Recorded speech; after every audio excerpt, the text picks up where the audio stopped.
अस्सलाम वालेकुम नाज़रीन, मैं हूं ज़मीर हैदर और आप देख रहे हैं प्रोग्राम क्रॉस टॉक। नाज़रीन, बढ़ता हुआ सियासी दर्जा हरारत, जोड़ तोड़ की सियासत अरूज पर और बनते बिगड़ते इत्तेहाद PMLN में भी लोग शामिल हो रहे हैं। जिस तरह हमने देखा कि बाप पार्टी जो है वो शामिल हो गई हुई है PMLN में, पीपल्स पार्टी के में भी लोग शामिल हो रहे हैं, बलूचिस्तान से भी शामिल हो रहे हैं और IPP अभी भी वो जो है फ्रंट रनर है, अभी भी उसमें मतलब आए रोज लोग नए नए शामिल हो रहे हैं। नए नए क्या मतलब, जो PTI के लोग ज्यादा।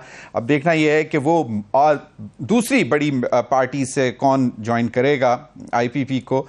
और मामला जो है इस वक्त मुल्क के वो इस तरफ जो अब सियासी सूरत हाल है, इसमें सवाल ये बनता है कि आइंदा जो आने वाली जो सरकार होगी वो किस नौयत की होगी, क्योंकि इतनी अगर फ्रिक्शन है, इतनी इस वक्त जो मामला चल रहे हैं, तो इत्तेहाद किस तरह बनेंगे, किस तरह चलेंगे, इस पर भी बात करेंगे। और इस वक्त कहा यह जा रहा है कि जो सूरत हाल है मुल्क की, वो मुफाहमत की ज़रूरत है। एक जो 9 अप्रैल 2022 में जिस तरह का एक इत्तेहाद बना था, उस तरह मुल्क को आगे लेकर चलने की अभी भी शायद ज़रूरत है।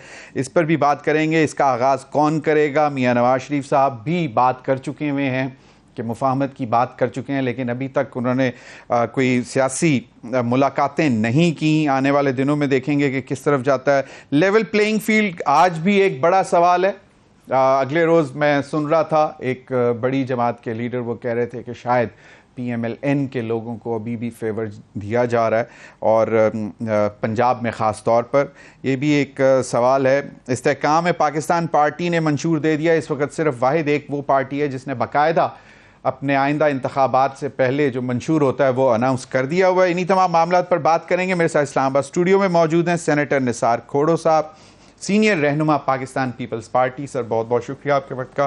मेरे साथ मौजूद हैं महमूद मौलवी साहब, सदर इस्तेहकाम पाकिस्तान पार्टी सिंध। बहुत बहुत शुक्रिया मौलवी साहब आपके वक्त का भी। Barrister Daniyal Chaudhry, young PMLN leader, मेरे साथ मौजूद हैं। बैरिस्टर साहब आपका भी बहुत बहुत शुक्रिया। सेनेटर साहब से आगाज करना चाहूँगा। एहसन इकबाल साहब ने आज एक बात की है। आज मुस्लिम लीग नून का पहला बड़ा था आपस में मिल बैठने का मियां नवाज शरीफ साहब के साथ। निसार खोड़ो साहब वो कहते हैं मियां नवाज शरीफ साहब की वापसी से PMLN को लेवल प्लेइंग फील्ड वापस मिल रही है। अब एहसन इकबाल साहब हैं, बयान दे सकते हैं, पार्टी के जनरल सेक्रेटरी हैं, लेकिन बात सुने, 2017 का उन्होंने जिक्र किया और शिकायत की कि उस वक्त PMLN को लेवल प्लेइंग फील्ड नहीं मिल रही थी। क्यों किया शिकायत? इंप्रेशन कायम किया जा रहा था कि अब नवाज शरीफ नहीं होंगे। उसके ऊपर डिस्क्वालिफिकेशन हो चुकी थी, दूसरे प्राइम मिनिस्टर आ चुके थे, इलेक्शन होने वाली थी। आर्जी लिस्ट पर हमने यस कर दी कि जी इलेक्शन जरूर होने चाहिए, चाहे आर्जी लिस्ट हो मर्दमशुमारी की या ना हो। सही। लेकिन शिकायत क्या थी? Level playing field. हम भी आज अगर मेरे से तो और पार्टियां भी इसी तरह से बात कर रही हैं। किसी ने आज सुप्रीम कोर्ट भी पहुंच गए 2 वज़रा पर कि पॉलिटिकल एफिलिएटेड लोग हैं और ये इम्पार्शल तासुर नहीं देते। क्या हुआ? वो किसके साथ थे? PPP के साथ नहीं थे, PTI के साथ नहीं थे, PMLN के साथ जरूर थे। अब अगर उनके एफिलिएटेड लोग वजारतों में लिए जाएंगे कि जिस पे कोर्ट पहुंच जाता है बंदा, तो सवाल तो उठता है। मैं करता हूं जलसे सारे मुल्क में हमने किए 18 अक्टूबर को। सही। हजारों लोग हर जगह आए। हमने फलस्तीनियन का जिक्र भी किया, 18 अक्टूबर के सानिया का भी जिक्र किया। उसको PTV ने कितनी कवरेज दी और मियां साहब की तकरीर को कितनी कवरेज हुई, या मियां साहब के आने से पहले मरियम साहबा या किसी और को PTV कवरेज क्यों दे रही? या तो दे तो सबको दे, बिल्कुल सबको दे, लाइव कवरेज दे PTV। सही। क्योंकि मैं ये याद कर रहा हूं, पुराना कारकुन हूं और याद रखता हूं, यहया खान के जमाने में PTV होती थी सिर्फ अगर न देता तो वो भी इजाजत नहीं देता, लेकिन पीटीवी पर हर सियासतदान को एक एक घंटा दिया गया था कि अपना मंशूर बताए, अपनी पॉलिटिकल विजन बताए। यहया खान के टाइम में यह हो सकता था, तो आज क्यों नहीं? ये सारी चीजें जो होती है ना, ये सवाल पैदा करती हैं कि क्या हर एक के साथ एक ही नजर से देखा जा रहा है? सिविलाइज्ड माशरे में तो ऐसा ही होना चाहिए। किसके? सिविलाइज्ड माशरे में तो ऐसा ही होना चाहिए। मैं पॉलिटिक्स और उस सिविलाइजेशन, वक्त अगर सिर्फ पीटीवी सबको कर सकता था तो आज क्यों नहीं हो सकता? मैं वही अर्ज कर रहा हूं कि सिविलाइज तो हम हैं, यहां कोई मार्शलाई हुकूमत नहीं है, एक सिविलियन हुकूमत नॉमिनेटेड है, कॉन्स्टिट्यूशनल है, चलो ठीक है मान लिया, लेकिन हम सिर्फ पॉलिटिकल पार्टियां हैं ना, हमारा क्या काम है? बेसिक काम क्या है? Right of association. सही। राइट ऑफ एसोसिएशन में लोगों से राब्ता अगर एक को ज्यादा हाईलाइट मिलेगी तो तासुर पैदा होगा कि जी इनको भी इसी तरह से लाया जा रहा है जैसे इमरान खान को लाया जा रहा है। ये लेवल प्लेइंग फील्ड की जो जिक्र हो रही है, ये जानबूझकर कुछ इदारे हैं क्यों कर रहे हैं? इदारे क्यों कर रहे हैं?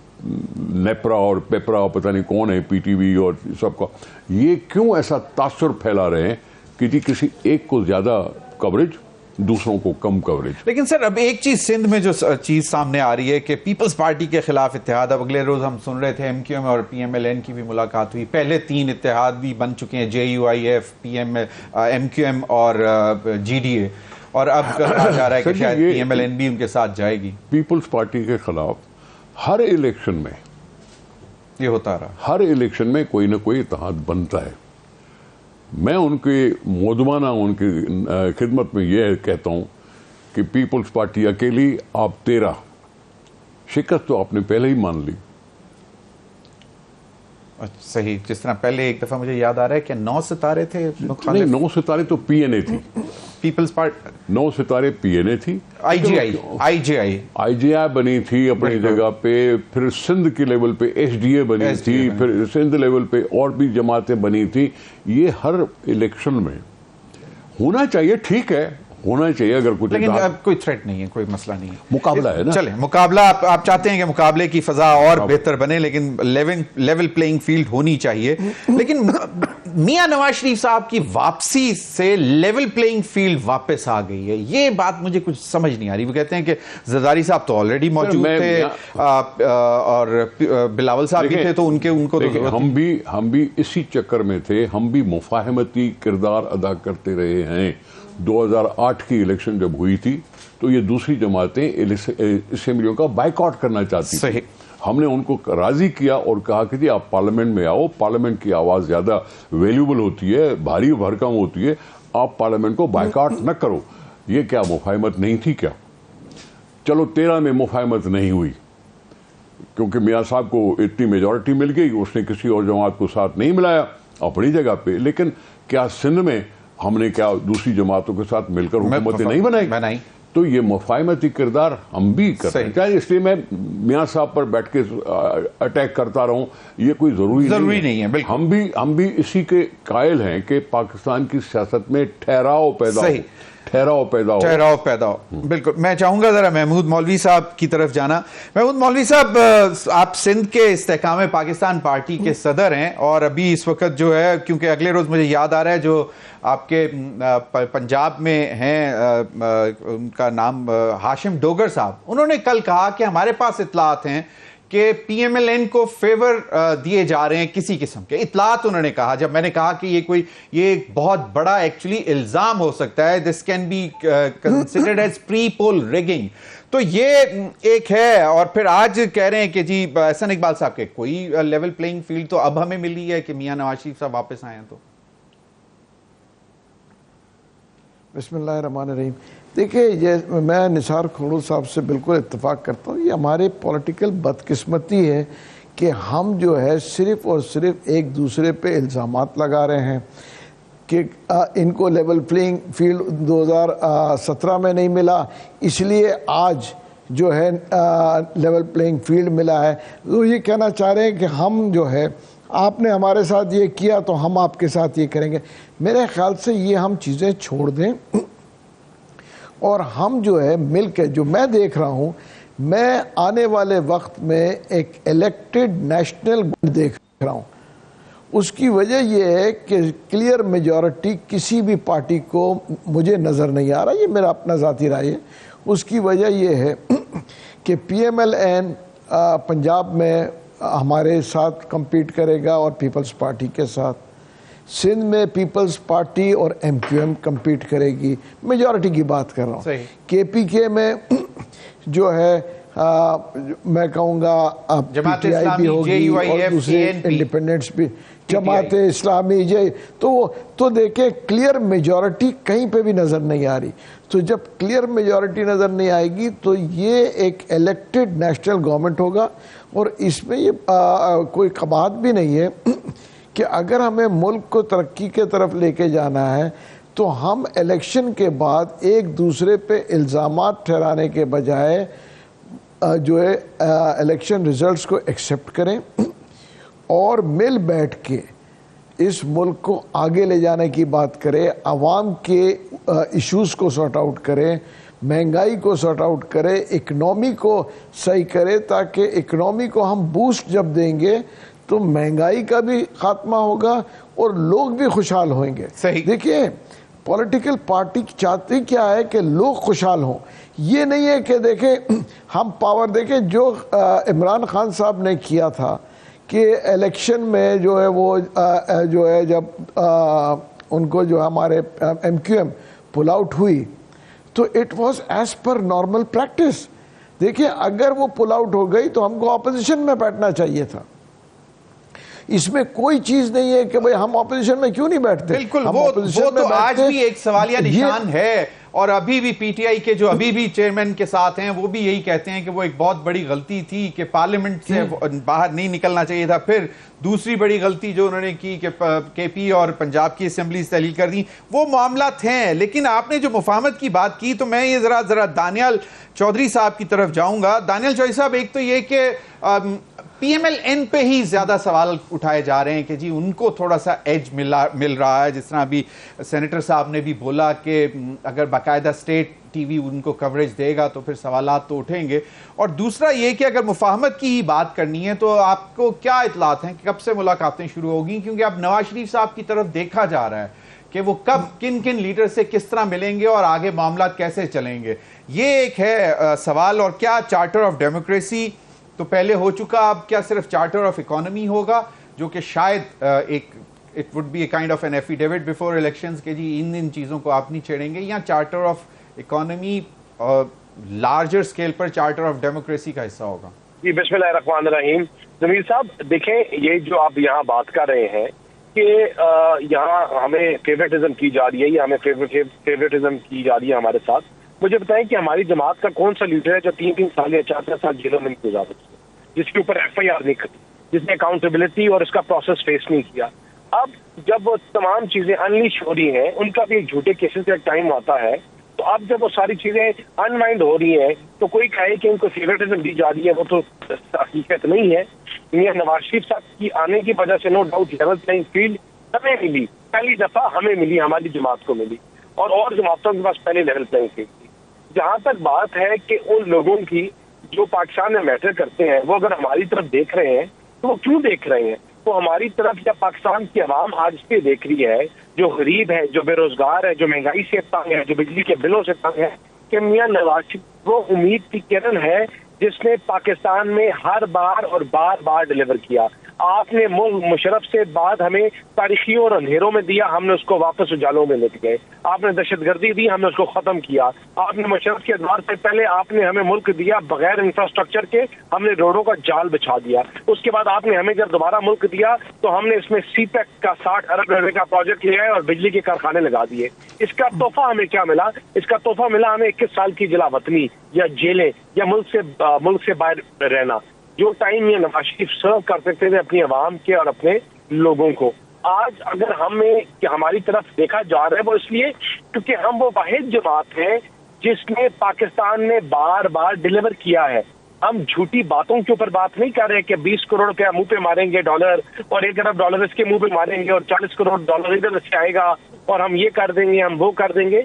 हम अपनी कारकर्दगी, अपना जो एग्जाम शीट है, जो एग्जाम के पुराने नंबर है, तो उठा के हाथ पे पकड़ा हुआ है और हर हमारे कैंडिडेट के अपने हल्के में वो जो एग्जाम्स का मार्कशीट है वो हाथ में पकड़ी हुई है कि मैंने किस हल्के में, किस इलाके में, कहाँ मुल्की तौर पे कहाँ काम किया है। और इंशाल्लाह जितनी दानियल की दौड़ में और Daniyal, if you can hear me, Daniyal quickly, मुझे ब्रेक की तरफ जाना, मैं चाहूंगा एक छोटी सी बात का जवाब और दे दें कि फिर 16 महीने की जो कारकर्दगी है वो क्या लोग भूल जाएंगे और 17 से ही शुरू करेंगे कि जी हमने तो 17 के बाद there was a total blackout till 2024 elections, या फिर ये 16 महीने भी फिगर इन होंगे कहीं पे जहां पे पीडीएम और पीपल्स पार्टी का अलायंस था? एक बात सुने, 4 साल आपने एक बंदे को आग लगाई रखी है, ठीक है ना, उसको आग लगाई रखी, 4 साल बाद आपने जब उसकी बुरी हालत है, वो मरने वाला है, तो आपने हमारे हवाले कर दिया। हमने 16 महीनों में उस आग लगे हुए आग के पेशेंट को हमने ठीक किया है, हमने उसका प्लास्टर किया है, हमने वो जहां जहां से उसको जख्म उसका फंस रहा था, पीठ जली हुई थी, उसको बंद किया है। और अब इंशाल्लाह अगले 5 साल हम उसको वापस स्पोर्ट्समैन बनाएंगे, हम उसको वापस तैयार करेंगे और वापस फिर भाग सके, हम उसको तैयार करेंगे कि पाकिस्तान ये वहां जाके खड़ा हो जहां वो 2017 में खड़ा हुआ था। अब कहा यही जा रहा है कि जनाब अगर तरक्की की राह पे वापस चलना है तो मियां नवाज शरीफ साहब को लाना है। इस पर बात मजीद भी बात करेंगे ब्रेक के बाद।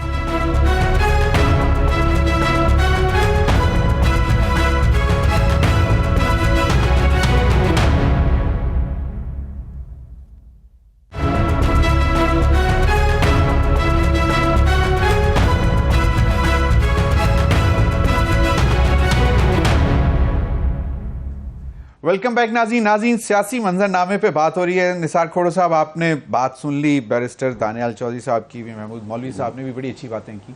अब सवाल ये पैदा होता है कि मुफाहमत की तरफ जरदारी साहब कहते हैं कि वो मुफाहमत के भी बादशाह हैं, जोड़ तोड़ के भी बादशाह हैं और चीज़ों को बड़ी तसल्ली से ऑब्जर्व करते हैं और फिर एकदम तूफान की तरह बाहर आते हैं। ठीक है, ये सियासत में होना चाहिए। हम पहले भी आपको मैं बता चुका कि मुफाहमती अंदाज में हमने 2008 से 2013 तक चले। 2013 से 18 तक हम नहीं थे हुकूमत में, सिंध हुकूमत में ज़रूर थे, और सिंध हुकूमत चलती हुई 2024 तक पहुंचने वाली है। मैं इसकी बात नहीं कर रहा हूं, मैं दानियाल साहब की किसी बात पर थोड़ा सा एतराज़ करना चाहता हूं। उन्होंने कहा कि उनको जलावतन किया गया, मैं कहता हूं उन्होंने खुद जाना चाहा। ऐसे ही था, सही। मुशर्रफ के टाइम में भी उन्होंने खुद जाना चाहा, उन्होंने खुद कहा कि जी मेरा इलाज यहाँ नहीं हो सकता है, मुझे सऊदी अरब भेजो। उसको कोर्ट की सज़ा मिली हुई थी, सज़ा डबल उम्र कैद, और मुशर्रफ ने उनको जाने दिया, शायद आफियत समझी कि निकल जाए। इसी तरह अब भी कोर्टों ने उसको आज़ाद किया, हुकूमत ने उसको रोका नहीं, और नवाज शरीफ साहब इलाज के लिए बाहर चले गए और इलाज कराते कराते 4 साल तक गए। तो मैं इस चीज़ से इख्तिलाफ रखता हूँ कि उनको कोई ज़बरदस्ती निकाला गया। पहले भी फिर एनआरओ के तहत ही वापस आए थे। नहीं, वो एनआरओ था मुशर्रफ का। मैं नहीं समझता एनआरओ था या नहीं था, वो मुशर्रफ की खुद की ज़रूरत थी। मुशर्रफ की खुद की ज़रूरत थी कि भाई PMLQ डिलीवर नहीं कर पा रही थी, आइंदा के इलेक्शन होने थे, इंटरनेशनल प्रेशर था कि इलेक्शन होने चाहिए, इसलिए उन्होंने राब्ते किए पॉलिटिकल पार्टी से कि जी इलेक्शन होंगे, आप आए। इसको आप एनआरओ कहते हो नहीं कहते हो, मुझे उसका कतई जिक्र नहीं है, वो गुजर गया ज़माना। अब वो बड़ा उन्होंने नवाज शरीफ साहब की, उन्होंने तरक्याती कामों की बात की, सब कुछ कायम किया, इंफ्रास्ट्रक्चर उन्होंने जिनका खासा है और अभी भी इसी तरह। तो फिर 2018 में हारे क्यों? हारे क्यों? वो तो सीन पे नहीं थे ना, वो तो कह रहे थे कि जी हमें तो बिल्कुल बाहर निकाल दिया ना 2017 को जब निकाला, वो 2018 तक की तो अपनी हुकूमत देखते ही नहीं है। अवाम चुनते हैं, वोट अवाम देता है, वोट अवाम देता है, और उसी की बात कर रहे हैं कि वोट को इज्जत दो। यही कहा था ना उन्होंने, वोट की इज्जत करो। अवाम ने वोट नहीं दिया, या किसी ने और जोड़ तोड़ करके हुकूमत बनवाने में मदद की और इमरान खान आ गया। लेकिन ये होते यहाँ ना, उनको तो केस में सज़ा हो गई थी, उनको केस में सजा हो गई थी, वो जेल में जा चुके थे। सही, बिल्कुल सही। निसार खोड़र साहब, आपने एक बात की, उसमें दो चीजें मैं थोड़ी सी अगर आपसे ही सवाल करना चाहूंगा कि 2008 से 13 आपने कहा मुफाहमत की बात की, और उसके बाद हमने देखा कि कौन काला कोट पहन के यूसुफ रजा गिलानी के खिलाफ अदालत में गए, सुप्रीम कोर्ट में, ये भी हमने देखा। फिर उसके बाद हमने ये भी देखा कि 2008 और 13 की जरूरत से ज्यादा मुफाहमत, और खासतौर पर यूसुफ रजा गिलानी साहब के मुतालिक कहा जाता था जब वो वजीर आजम थे कि वो मुस्लिम लीग नून के पंजाब के लोगों को बड़ा ख्याल करते हैं। वो मुफाहमत और रवादारी, चौधरी सईद इकबाल जो कि उस वक्त पार्लिमानी सेक्रेटरी थे पेट्रोलियम के, उन्होंने ये सवाल भी उठाया था कि जी पंजाब हमारे हाथ से निकल जाएगा, तो जरदारी साहब ने कहा था कि नहीं, 2013 में मैं पंजाब दिलवाऊंगा। हमने 2013 में पंजाब की आपकी देखी, आप लोगों को तो कैंपेन करना भी मुश्किल था 2013 में, और उसके बाद फिर 2018 में और सत्यानाश हुआ, मतलब माजरत से पीपल्स पार्टी का पंजाब। पाकिस्तान की सियासत में मुझे भी पता, ये मुफाहमत थी जो कि लार्जर सीन पे हम भी पार्लियामेंट्री गैलरी से देखते थे, जिस तरह गिलानी साहब, यकीनन उनका रवैदारी, उनका एक खानदानी तरीका कार था। 2000 की इलेक्शंस अपनी जगह पे, हमने उसको किस तरह से माना नहीं माना, हमने आरओ की इलेक्शन को जरूर इंडिकेट किया था, लेकिन 2013 से 2018 तक हमें वो जो पॉलिटिकल रोल अख्तियार करना चाहिए था वो भी हमसे नहीं हुआ, न किया। और इमरान खान को स्पेस मिल गया, इमरान खान शुरू हो गया धरनों पर, इमरान खान शुरू हो गया गाली गलौच पर, करप्शन करप्शन करप्शन करप्शन। आज वो खुद करप्शन के केसेस में है बैठा हुआ। अगर नवाज शरीफ पर करप्शन के झूठे थे तो ये भी कहता है मेरे ऊपर भी झूठे केस हैं। सही, ठीक है ना? सही, तो देयर इज नो डिफरेंस। सही, नवाज शरीफ साहब के ऊपर जो केस बने, इस तरह से अगर वे फॉरवर्ड अगर मियां नवाज शरीफ साहब आते हैं, अभी अब अगर आए मुज़ाकरात शुरू होंगे, देखिए अगर आए हैं तो ये कॉन्सेप्ट जो यानी चार्टर ऑफ डेमोक्रेसी के था, उसके पीछे क्या बात थी कि भाई हम पॉलिटिक्स को सियासत पे रखें, जाती दुश्मनी पे न जाएं, जाती दुश्मनी पे न जाएं। इदारों को अगर हमने सुप्रीम बनाया है या सुप्रीम बनाना चाहते थे, उनको सुप्रीम रहने दो। पाकिस्तान के लोगों का एतमाद बहाल करो कि जी 5 साल रह सकते हैं, 5 साल रह सकते हैं। और हाँ, हमने 3 दफा ये टर्म पूरा करके कुछ ना कुछ प्रूव किया है, लोगों को कुछ एतमाद आया है कि जी अब हमारा वोट होगा, चलनी चाहिए, हमारा वोट होगा तो चलेगा। सही, तो ये सब ठीक है। अब मैं क्या कहूँ, मैं मजबूर हूँ ये कहने पर कि अभी शायद पाकिस्तान में नेशनल लीडरशिप नहीं आई। नवाज शरीफ साहब वापस आए थे एग्जाइल से 2008 में ही सही, लेकिन पंजाब में भी मेजॉरिटी नहीं ले सके थे। हमने सपोर्ट की उसको कि हुकूमत बना ले, सही, हमने रास्ता नहीं रोका उसका। ये भी मुफाहमत का अमल है। सही, ठीक है। हारने के बाद भी हमने मुफाहमत ही रखी कि हमने उनको अपनी सपोर्ट दी, और वो शहबाज शरीफ साहब वजीर आला बने। फिर हमारे से बाद में फिर वो दूसरे ग्रुप से भी बन गए, मानिका साहब से, पता नहीं किससे। ये सारी चीज़ें होती हैं डेमोक्रेसी में, और ये हम करते रहे हैं। अभी भी जरदारी साहब अगर ये कह रहे हैं तो मैं समझता हूँ गलत नहीं कह रहे कि जी मैं मुफाहमत कर सकता हूँ, मैं करके दिखाई है, आगे भी कर सकता हूँ, इसमें बुरी बात नहीं है। अगर नवाज शरीफ ने भी कहा है कि जी मुफाहमत में इकट्ठे मिलकर चलेंगे तो भी बुरी बात नहीं है, लेकिन जमाना वो आएगा इलेक्शंस के बाद। इलेक्शन से पहले शायद आप लोग अपनी पिच पे कोई जमात, कोई भी पार्टियां इलेक्शन अलायंस के लिए अभी तैयार नहीं हुई। सही, तो हर एक नहीं, तो फिर ये जो 2-3 वहां पे सिंध में जो मुलाकातें हो चुकी हुई हैं, मुझे तो लगता है आईपीपी भी शायद उनके साथ मिल जाएगी जाके। सर मैं बिला शक कोई पार्टियां करेंगी, बट जो मेन पार्टियां अपने तौर पर लड़ना चाहती हैं। सही। महमूद मौलवी साहब, बड़ा जो बात हो रही है, जो जोड़ तोड़, और इसको आप लफ्ज जोड़ तोड़ न कहें। अच्छा, ये लफ्ज जोड़ तोड़ सियासत के लिए अच्छा नहीं है। तो किसी को किसी और पार्टी से लेके आना अपने साथ, उसकी मर्जी है, वो आता है तो अपनी मर्जी से आता है, उसको जोड़ तोड़ का इल्जाम। अच्छा, चलें जी, ये नहीं है।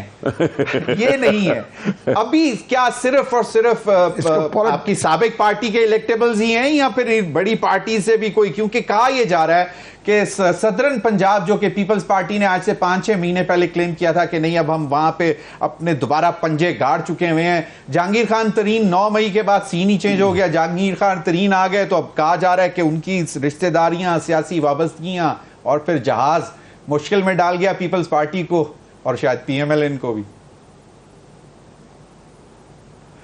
देखिए, अभी जैसे निसार खोड़र साहब ने बात की, पॉलिटिकल इंजीनियरिंग तो होती रहती है और होती रहेगी, और हर पार्टी कोशिश करेगी कि अपने लिए बेहतर से बेहतर कैंडिडेट लेके आए जो कि पॉलिटिकली और जो है इलेक्टेबल्स जिसको आप कहते हैं हों या पावर कॉरिडोर से हों, ताकि वो गवर्नमेंट में मतलब एक्टिव रहे। और इसमें मेरे ख्याल से कोई कबात नहीं है। वो जहांगीर तरीन साहब भी ट्राई करेंगे। देखिए आपके सामने है बलूचिस्तान में बाप पार्टी पीपल्स पार्टी में आ रही थी, वो वहाँ पे भी इंजीनियरिंग हो रही थी, मगर वो इंजीनियरिंग हुई नहीं और मेरे ख्याल से वो PMLN में चले गई। आते आते निकल गए, पता नहीं कहाँ से स्लिप हो गए एकदम।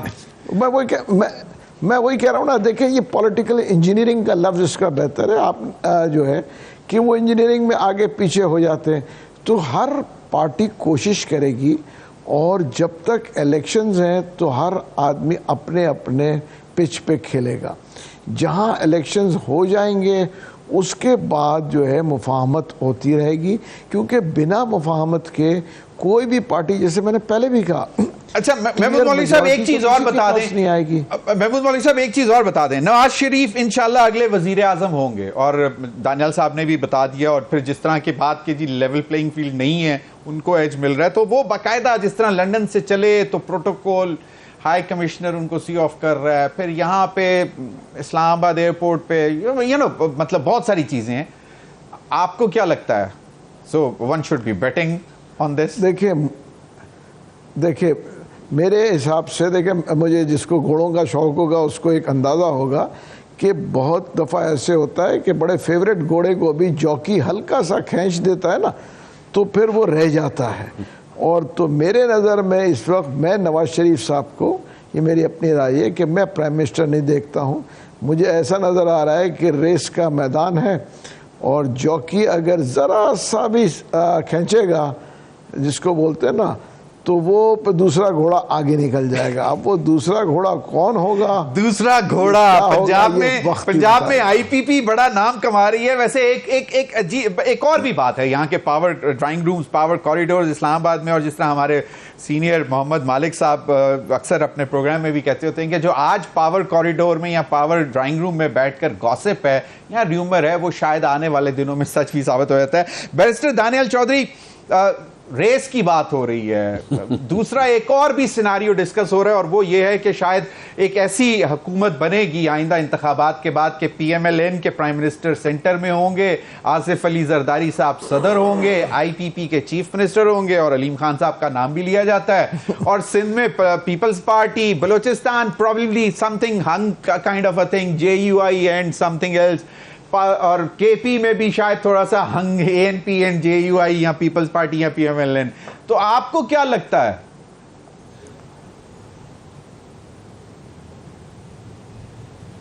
सर मैं कहूंगा पहली चीज कि हजारों ख्वाहिश पे दम निकले, बड़े निकले अरमा हमारे फिर भी कम निकले। कि ये जो स्पेकुलेशन है ये बहुत अच्छी है और जी, लेकिन जो भी स्पेकुलेशन है, लेकिन इंशाल्लाह शेर आ चुका है, शेर आएगा, शेर धाड़ेगा और इंशाल्लाह 2/3 अक्सरियत से आएगा और पाकिस्तान को वापस उसी बुलंदियों पे लेके जाएगा जहां 2017 में छोड़ के गया था। अब वो कबूतर की मानद बिल्ली को देख के अपनी आंख बंद कर लो, तुम देखना नहीं चाहो या अपनी नज़र से कोशिश कर लो, लेकिन इंशाल्लाह यही होगा। और अल्लाह ताला की मियां नवाज शरीफ की माथे की लकीर है कि जब भी उनके ऊपर मुश्किल वक्त आया तो अल्लाह ताला ने उनके लिए, उनको वापस इस मुल्क में खिदमत के लिए मौका दिया, और जब पाकिस्तान के ऊपर मुश्किल वक्त आया तो मियां नवाज शरीफ ने उसको हमेशा निकाला। और इंशाल्लाह अभी उसी तरह ही चीज़ें चल रही हैं और आपको नज़र आएगा कि आगे आने वाले दिनों में चीज़ें और बेहतर होंगी।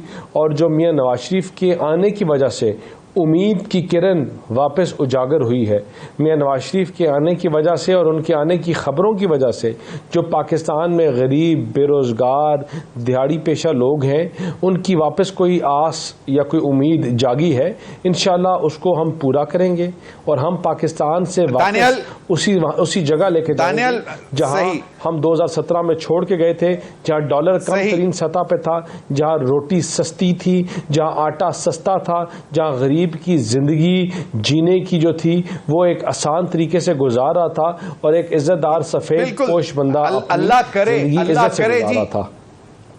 सही। Daniyal I agree. जब मियां नवाज शरीफ साहब की डेट डिसाइड हुई 21 अक्टूबर वापस आने की, तो उसके बाद 15 को जब तेल की कीमतों में कमी हुई तो कहा जी ये देखें मियां नवाज शरीफ साहब क्या, और अब आज 193% बढ़ रही है गैस की कीमत, जो कि आपके मेरे हाउस होल्ड की वजह में जाएगा काम, वो भी हम देखेंगे। निसार खोड़ो साहब,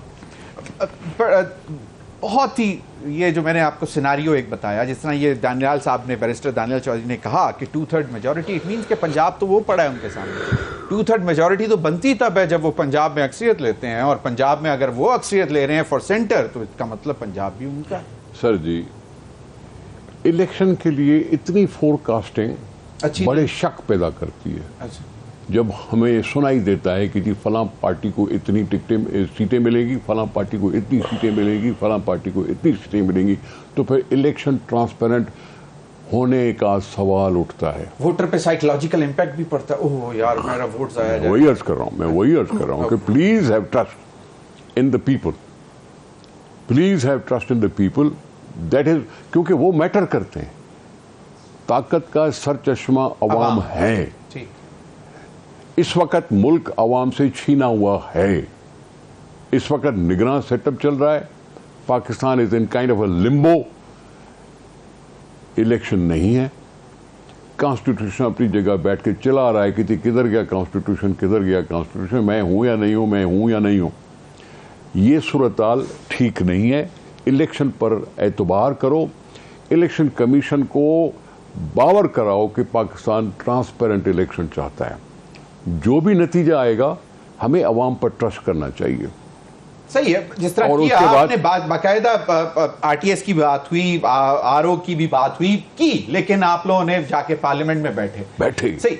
अब सवाल ये पैदा होता है कि पीपल्स पार्टी सबसे ज्यादा शोर मचा रही है कि जी 90 डेज आइन सब मैं कोई गलत नहीं कह रहा हूं। नहीं, लेकिन आपके चीफ मिनिस्टर उस मीटिंग में बैठे थे काउंसिल ऑफ कॉमन इंटरेस्ट में, जहां पे जब सेंसस नोटिफाई हो गया तो उसके बाद आपको मालूम था कि इतना मेरे से सवाल आप करते हैं ना, मेरे से जब आप सवाल करते हैं तो मैं काउंटर सवाल करता हूं पीडीएम की हुकूमत से कि प्राइम मिनिस्टर साहब ने 14 मई पे मर्दमशुमारी पूरी हुई, इजलास अगस्त में क्यों रखा? जब मर्दमशुमारी 14 मई को पूरी हुई थी तो उसके बाद जून था, जुलाई था, अगस्त, जबकि 2 दिन के बाद असेंबलियां खत्म हो रही थी, उस वक्त जाके काउंसिल ऑफ कॉमन इंटरेस्ट का इंटरेस्ट क्यों किया? हम तो मजबूर थे कि हम जाना थे, हमने मीटिंग में जाना था।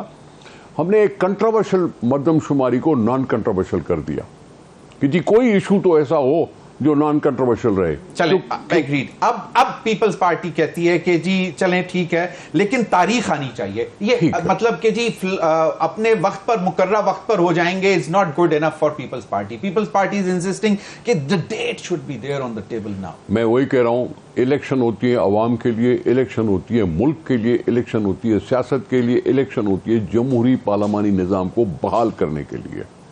मुझे इस तरह से मजबूर न किया जाए कि मैं उठ के कहूं कि जी मुझे वोट देने का हक दो। मैं मार्शल हुकूमत से तो वोट मांगने का हक मारते मारते मरा हूं। कोड़े भी लगे हैं, जेल भी की है, फांसियां भी की हैं, गोलियां भी खाई हैं। मार्शल हुकूमत से हमने वोट का हक मांगा था। ठीक है, एक मिनट, मुझे अब ये कहने पर मजबूर न करो। इसलिए अगर 28 जनवरी की डेट आई तो उसमें इलेक्शन कमीशन को ये क्या जरूरत थी कहे कि हम 28 जनवरी को गौर कर रहे हैं। ये भाव पैदा करने, एक मिनट, जो है नवंबर 30 को हल्का बंदी पूरी ठीक है। जो भी फैसले होंगे इलेक्शन कमीशन के, अल्लाह न करे कि जी वो सुप्रीम कोर्ट में चैलेंज हो जाए। ठीक है, सीटें बढ़ी नहीं है, पॉपुलेशन जरूर बढ़ी है, कुछ ना कुछ वोटर भी बढ़े हैं हर हल्के में अपनी जगह पे, लेकिन अगर 30 नवंबर को हो जाती हैं तो 30 जनवरी 2 महीने होते हैं। सही। और विद इन 56 डेज और विद इन 54 डेज और 56 डेज इलेक्शन हो जाते हैं। तो ये 28 जनवरी अगर आया भी है अखबारों में तो उसमें गौर करने की क्या बात है? क्योंकि बिल्कुल यही बात कल भी ये इलेक्शन कमिश्नर पंजाब में भी उन्होंने कहा कि जी मुकर्रर वक्त पर हो जाएंगे। अब डेट मतलब मैं अर्ज करूं, अभी कहा जा रहा है कि अभी फाइनल नहीं है डे, ठीक है, बिल्कुल। कह रहे हैं कि जी मर्दमशुमारी पूरी हो जाएगी, हल्का बंदी पूरी हो जाएगी तो हम शेड्यूल अनाउंस कर देंगे। मेरे पास वक्त कम है, मैं चाह रहा हूं कि एक कमेंट उनसे भी ले लूं। मैंने सुना है कि प्राइम मिनिस्टर साहब कुछ कह रहे हैं क्या कि आर्टिकल 254 के तहत अगर कोई काम वक्त पर न हो सके तो वो गैर आईनी नहीं है। गैर आईनी नहीं है, यही तो मैं भी आपको कहने लगा था। शायद फरवरी की भी बात आ रही है कि मार्च से पहले करवा देंगे क्योंकि सेनेट कंप्लीट करना है। मैं इसी वजह से कह रहा हूं कि मुल्क को इलेक्शन चाहिए, मतलब डेट दे दें, चलें जो भी है। अगर महमूद मौलवी साहब होपफुल अगेंस्ट होप या ऐसे ही इबाम ही रहेगा, मतलब इबाम है ज़हन में? नहीं, मेरे ख्याल से देखें ये चीज़ जो है ना, ये अभी क्लियर होते हुए नज़र नहीं आ रही। उसकी वजह ये है कि ये अब चलता रहेगा कि ये डेट और वो डेट, मगर नवंबर के एंड तक जो है ना चीज़ें बिल्कुल क्रिस्टल क्लियर हो जाएंगी। अगर नवंबर में एग्जैक्ट डेट्स नहीं आए ना कि भाई ये डेट्स हैं, तो फिर then something is I would say not right. And तो फिर जो है ना, जैसे आप कह रहे फरवरी मार्च में अगर चले जाएगा तो ये फिर जो है आवाम के साथ बहुत गलत होगा। और ये भी मुमकिन है कि फिर मैं कहूँगा कि फिर और अगर ये 2-3 माह ले जाएंगे तो फिर 2 साल भी आगे ले जा सकते हैं। तो फिर तो इसमें मेरे ख्याल से महमूद मौलवी साहब, फिर आपकी तो अभी 9 मौलूद नई पार्टी है, आपको तो बड़ा टाइम मिल जाएगा बहुत काम करने के लिए। नहीं, it's a serious issue. It is a very serious issue. देखो ना, जब again I would ask Barrister Daniel Chaudhry because Mian Nawaz Sharif was also non-committal. उन्होंने भी कहा कि जो इलेक्शन कमीशन देगी। Daniel Chaudhry साहब, final comment sir please, 30 seconds. देखिए जी, इसके ऊपर मैं क्या कहूँ कि बड़ा मतलब इट इज़ वेरी क्लियर कि देखें, जो पहले मैं कह रहा था कि जिस जमात ने बार बार डिलीवर किया है वो जमात आपके सामने है, उसके कागज़, उसके पुराने नतीजे आपके सामने हैं। और हम जब स्पेकुलेशन कर रहे हैं तो हम उसी चीज़ के ऊपर स्पेकुलेशन कर रहे हैं कि जो हमने पुराना किया। इस मुल्क को इस बहरान से सिर्फ एक वो जमात निकाल सकती है जो एक्सपीरियंस है, जिसके पास एक्सपीरियंस टीम है। इबाम इलेक्शन सर, हम तो चाहते हैं इलेक्शन फौरन हो, हम तो चाहते हैं फिल फॉर इलेक्शन हो। और इलेक्शन हम कहते हैं कि फिल फॉर इलेक्शन हो और फौरी इलेक्शन हो। और हम तैयार हैं, और हम इसलिए तैयार हैं कि हमें पता है कि इंशाल्लाह हमने बार बार पाकिस्तान में डिलीवर किया हुआ है। हम तो चाहते हैं इलेक्शन फौरी हो और इंशाल्लाह हम thank you Daniyal Chaudhry, thank you Daniyal, thank you साहब। 30 सेकेंड्स। क्या कहूँ सर, यही कि अपने कहते हैं वो तो जो अभी बात की कि वो अगर अभी नहीं तो फिर मैं वही कह रहा हूँ। महमूद मौलवी साहब ने क्या कहा कि जब आप ऐसी बात कर देते हो कि जी कोई चीज़ करने में अगर देर हो जाए तो कॉन्स्टिट्यूशन अनकॉन्स्टिट्यूशनल नहीं होती, तो मेरा सवाल यही आएगा, क्या इसका मतलब है कि 2 साल? कोई यहाँ PCO है? ठीक है, क्या सिविलियन हुकूमत का कोई PCO अनाउंस हुआ है? सही, वेरी राइट, वेरी राइट। बहुत बहुत शुक्रिया तीनों हजरात का। नाज़रीन, वक्त हुआ एक ब्रेक का। ब्रेक के बाद आएंगे तो हमारे साथ होंगे शमशाद अहमद खान साहब, साबिक फॉरेन सेक्रेटरी, और बात करेंगे इजराइल की सूरत हाल, गजा की सूरत हाल, जहां पे मजलूमों पर बहुत जुल्म हो रहा है। ब्रेक के बाद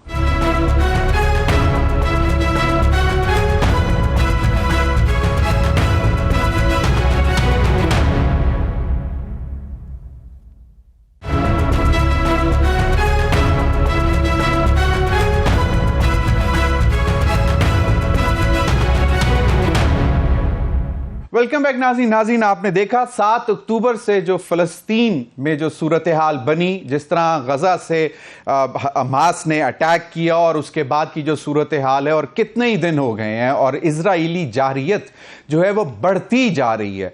कहा यह जा रहा है कि हर 1 घंटे बाद एक बच्चा अभी शहीद हो रहा है गजा में, और आलमी दुनिया शायद इतना सीरियसली नोटिस नहीं ले रही। और नाज़रीन, अभी मुझे ज्वाइन किया है साबिक फॉरेन सेक्रेटरी शमशाद अहमद खान साहब ने, उनसे बात करेंगे। बहुत बहुत शुक्रिया शमशाद अहमद खान साहब आपके वक्त का। शमशाद अहमद खान साहब, 7 अक्टूबर और आज 31 अक्टूबर ख़त्म होने को है, और हम देख रहे हैं कि शायद कोई दुनिया का ऐसा मुल्क इजराइल के ऊपर इतना प्रेशर नहीं डाल पा रहा कि वो सीज फायर कर दें, ह्यूमैनिटेरियन सर्विसेज को भी रोका जा रहा है, चारों तरफ से उसको ब्लॉक किया जा रहा है, ना तेल आ रहा है वहां पे, बिजली बंद, और भी बहुत बुरी हाल। और इससे ज्यादा जो खराब सूरत हाल है वो है खाने पीने की अशिया और फिर मेडिसिन। और जिस तरह की बर्बरियत वहां पे जारी है, यकीनन यूएन की तरफ से भी उसके ऊपर रेजोल्यूशन भी आया, और लेकिन अभी तक क्यों Islamic world as such emphatically, जिसको कहते हैं ना कि पूरा जोर लगा कर के जी बस इनफ इज इनफ, ये अब खत्म होना चाहिए, इस पर क्यों नहीं आ रहे सर? आप इस्लामी दुनिया की बात करते हैं जिसकी कोई रिकग्निशन नहीं है। उम्मा का नाम पाकिस्तान में तो सुनाई देता है, लेकिन मैं नहीं समझता कि अरब लोग जो हैं वो कभी उम्मा का नाम भी लेते हैं। मुझे अक्सर जब मैं होता था यूनाइटेड नेशंस में, तो जब अरब लोगों के सामने हम मीटिंग्स में कभी उम्मा की बात कर देते थे तो कहते किस उम्मा की बात कर रहे हो। तो मकसद मेरा कहने का है, पहली बात तो यह है कि उम्मा नाम की कोई चीज नहीं है। हाँ, अगर आप सिर्फ मुसलमानों की आबादी को उम्मा कहते हैं तो वो एक बहुत बड़ा कोई शख्सियत थी जिसने ये कहा, और मुझे अब नाम नहीं आ रहा क्योंकि आजकल मैं कम चीजें पढ़ता हूं या देखता हूं, लेकिन मुझे इतना उसका जो एक असेसमेंट नजर मेरे नोटिस में आई थी वो ये थी कि मैंने सारा मगरब में घूमा हूं, मुझे इस्लाम हर जगह नजर आया, यूरोप में भी और अमेरिका में भी और ऑस्ट्रेलिया में भी और न्यूजीलैंड में भी। लेकिन मुझे जब मैं इस्लामी मुल्कों में जाता हूं वहां इस्लाम नहीं नजर आया कभी। वो सिर्फ मुसलमान जरूर हैं, वो बराए नाम हैं। तो इस्लाम की जो चीजें हैं अच्छी, वो तो मगरब ने ले ली हैं। मैं इस वजह से इसका जिक्र कर रहा हूं ज़मीर, कि जो कुछ इस वक्त इजराइल कर रहा है अरबों के साथ, ये एक फितरती अमल है, ये कोई नई बात नहीं है और गैर मामूली बात नहीं है। अरबों ने बेसिकली, देखिए, आज वो 57 मुल्कों में ये चंद रियासतें जो हमारी हैं, जो तेल की रियासतें कहा जाता है, गल्फ की रियासतें, कि ये रियासतें जो हैं ये दुनिया के 70% एनर्जी रिसोर्सेज की मालिक हैं, और ये 60% जो वसाइल हैं नेचुरल रिसोर्सेज वो उसकी मालिक हैं। ये क्या इन्होंने कोई अपनी मेहनत से पैदा किए थे? ये इनको विरसे में मिल गई। जो सल्तनत उस्मानिया को जब अंग्रेजों और फ्रांसीसियों ने खत्म किया तो इनके पास दौलत पे तहाशा आ गई। हाँ, मैं ये जरूर कहूंगा कि इनके दिमाग बहुत अच्छे हैं, बिलखसूस इनके दोनों लीडर जो खास तौर पर सऊदी अरब के बादशाह किंग सऊद के बाद जितने भी किंग सऊद और उसके बाद फिर किंग अब्दुल्ला, ये दो बादशाह, इन्होंने उन मुल्कों का नक्शा बदल दिया है। इसी तरह इमारतों में शेख जायद और शेख राशिद, उन दो लीडर्स ने पूरी जो पर्शियन गल्फ की रियासतें हैं वहां का नक्शा बदल दिया कि वसाइल तो हर जगह होते हैं, वसाइल तो ईरान में भी हैं, तेल बहुत है, सही, लेकिन उस तरीके से कोई तब्दीली जिस तरीके से इन बद्दुओं ने अपने मुल्कों में लाए हैं वो हैरान कुन है। तो उस लिहाज से अपने लिए उन्होंने बहुत कुछ कर लिया, अपनी जिंदगी आराम कर ली। लेकिन जो मुस्लिम दुनिया है, जो असूलन होना चाहिए था कि इस्लाम के जो बुनियादी असूल हैं उनकी बिना पर वो दौलत जो है वो शेयर करनी चाहिए थी, वो नहीं हुआ। आज नतीजा क्या है कि एक इस्लामी मुल्क जो है वो न्यूक्लियर होते हुए भी गुर्बत की मिसाल बना हुआ है। वो एक और चीज है कि उसके हुक्मरानों की वजह से है। जिस तरीके से पाकिस्तान को रूल किया गया है वो हुक्मरानियत की कोई है ही नहीं है मिसाल। मैं कहता हूं कि दुनिया में बदतरीन हुक्मरानियत की मिसाल पाकिस्तान है। तो खैर, हम बात कर रहे हैं मुस्लिम दुनिया की। तो ये जो अरब हैं, इन्होंने तो हालिया सालों में इसराइल के साथ प्यार मोहब्बत की पींगे इतनी बढ़ा दी थी। अब आ जाइए आप अपनी तरफ। सर उसका बाद में बात कर लेंगे, लेकिन आप कोई और बात करना चाहते हो, सवाल करना चाहते हो? सर मेरा सर ये था कि हम देख रहे हैं कि अमेरिका जैसे मुल्क में हर बड़े शहर में बहुत ही बड़े बड़े जुलूस निकल रहे हैं इजराइल के खिलाफ, यूरोप में भी निकल रहे हैं, हमारे भी हमने देखा कि इतवार को एक बहुत बड़ा जुलूस इस्लामाबाद कैपिटल में नजर आया काफी दिनों बाद। लेकिन सूरत हाल कुछ ऐसी है कि एक यूनानिमस आवाज एज सच नजर नहीं आती। आपने तो उसकी हिस्ट्री भी बता दी कि जाहिर बात है कुछ अपने इंटरेस्ट भी हैं लोगों के, लेकिन क्या इतना बड़ा मतलब वो अफरीत है इजराइल के लोग जो हैं खौफजदा हैं उस तरह आवाज लेते हुए, या हमारे जो इंटरेस्ट हैं वो शायद उन सुपर पावर्स के साथ जुड़े हुए हैं इसलिए हम उस तरह बाकायदा उतनी जोरदार आवाज नहीं निकाल रहे? देखिए, खौफ जो होता है ना वो रवैयों में होता है, माइंडसेट्स में होता है। मुस्लिम दुनिया के रवैये जो हैं वो बिल्कुल गुलामी की हद तक वाले रवैये हैं, बिल्कुल जिस तरह हमारे अपने पाकिस्तान के भी, हमने अपने आप को मगरब के हाथों ऐसा बेबस कर दिया हुआ है कि आज भी जो कुछ पाकिस्तान में हो रहा है वो इसी वजह से हो रहा है। ये चीजें सोचने वाली होती हैं कि, और वो कौन होता है, ये जितने भी हुक्मरान हैं अरब दुनिया के या इस्लामी दुनिया के, वो सब के सब अपने इक़्तिदार को दायमी करने की खातिर इन अरब मुल्कों वेस्ट के मुल्कों से सपोर्ट लेते हैं। सारा अपना पैसा वहां जमा कराते हैं, वहां के बैंक इस्तेमाल करते हैं, ट्रांजैक्शन सारी वहां होती हैं, सब चीजें डेवलपमेंट अपनी उनके साथ मिलकर करते हैं, लेकिन उनकी गुलामी कबूल की हुई है। वो ज़हनी तौर पे वहां आजादी का तस्वर नहीं है, हमारे समेत। तो मकसद अगर आप चाहते हैं कि मुस्लिम दुनिया खड़ी हो, इसराइल जो है वो एक मिसाल है दुनिया के लिए कि उन्होंने न सिर्फ मिलिट्री फील्ड में इतनी वो उगाड़ छाड़ की हुई है अरबों के खिलाफ, हर दफा अरबों को पीटा है, हर जंग में मारा है, उनके कब्जे लेके रखे हुए हैं और उनको महरूम किया हुआ है फलस्तीनियों को, उनकी जो अपनी जमीन है उनको रेफ्यूजी बना के रखा हुआ है। किस वजह से? क्योंकि ताकत है उसके पास। आजकल वो कहते हैं ना, might always considered wrong has never been considered so right.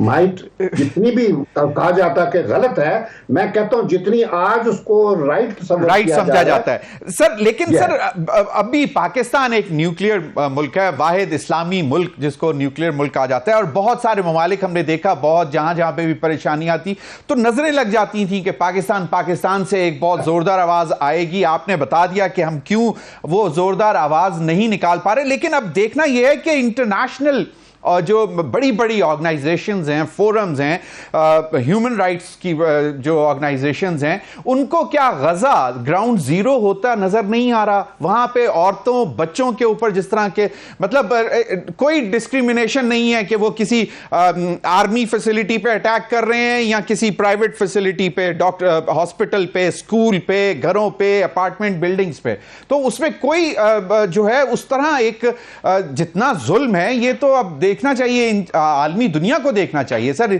चलें छोड़ दें मुस्लिम उम्मा को।